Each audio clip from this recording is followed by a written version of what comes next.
Welcome, Lakers, to the Swamp Stories podcast. I'm Brandon Mayle, and I'm going to be telling you today about what makes a role-playing game good.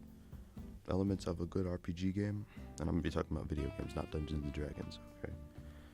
Alright, one thing that's good in an RPG video game is introduction. Good RPGs, you want your character to be like your own, you want to be able to build your character however you want it to be. Have that player freedom. And of course you can have linear games, like where you play as a set character with a set backstory and stuff, but then it wouldn't really be an RPG now, would it? It would be more like a, linear game. But I'm not talking about linear games, I'm talking about RPGs. In your intro, you want to have, while having a long intro can be good, most of the time people want a nice short intro that really just throws you into the game. And usually you don't want to have too much backstory so that you can build off and actually roleplay. Build off whatever you already have, or whatever you want it to be. You could make your own story.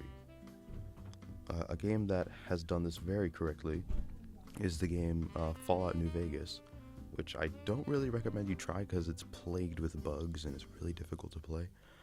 But this game has a flawless intro. It doesn't, no details about your character, just really throws you into the story. You're able to create your own story, backstory from wherever you want. Most every Fallout game is good at making like good RPG elements, especially the one I just talked about in intro. But New Vegas seems to be the one that's most universally praised for this, being said to be one of, if not the greatest RPGs ever created. The second element of a good RPG is having fun characters. In your RPG, you'll want to have characters that the players really care about. The Fallout series can often do this flawlessly with characters like Nicholas Valentine, Mr. House, Three Dog. These characters are people you care about because they have interesting backstories, cool dialogue options, and they just look cool or are cool, okay? They can also have interesting interactions with the player and other characters. These details usually are really important to have in your RPGs. This will make them, like, your game will be universally praised for it, usually. And the Fallout series, again, these are all characters from Fallout that are really interesting and people thought were really cool. Number 3, this third element of what makes a RPG game good. Good graphics do not mean realism. Most RPGs that people universally praise have realistic details in them that separate them from other RPGs. The game Fallout New Vegas has cow flipping, realistic gambling system, and realistic player interactions with characters that have actual consequences and can actually change the story based on what you choose. See, your game doesn't have to be realistic to have realism in it. These details make the game constantly fun and fresh to play. So, universally praised Fallout New Vegas, yeah. The last the last element that makes an RPG good is world building. The actual world building part is, it's important. Having a big world is obviously important for RPGs, but not exactly world building. But talking about the world of your RPG, how can you not have a big world for your role-playing game? Especially when it comes to video games like Skyrim and Fallout.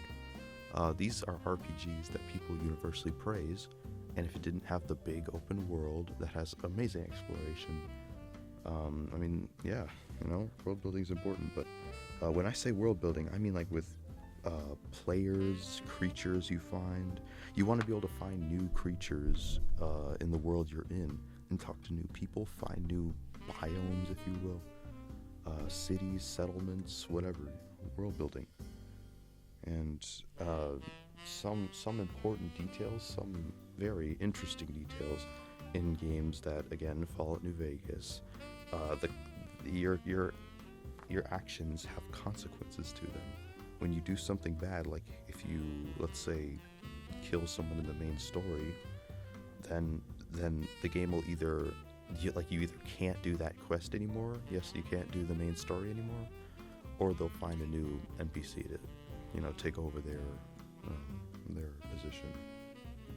So obviously, yeah, world building. People love having that player freedom to just ruin the story, completely derail the entire story, which I guess can be frustrating if you were working on the story, but I don't know, it's really important, you know?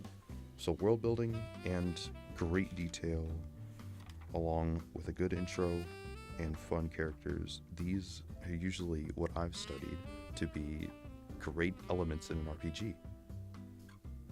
So, yeah. Alright. Well, this was my Swamp Stories podcast. I hope you enjoyed it, and I hope this was, informal, hope this was good for you.